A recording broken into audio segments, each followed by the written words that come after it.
How to fix the DVD-CD drive not working or not showing on your Windows. Hello everyone, and let's get started. If your DVD or CD drive isn't working or not showing up on computer, there are several steps that you can take to troubleshoot. First and foremost, you have to check the physical connection. Make sure that the drive is properly connected to your computer.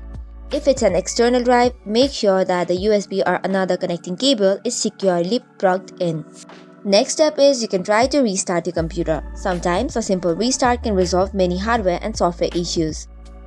Likewise, the third is update your device driver. Outdated or corrupted device drivers can cause harm to the hardware malfunction.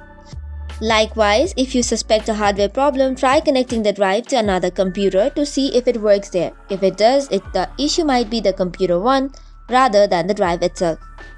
Another solution that you can try on is try hardware troubleshooter, which is easily available on your Windows itself. If the drive is not recognized by the BIOS or UEFI, you may need to check the settings to ensure that drive is enabled and properly configured.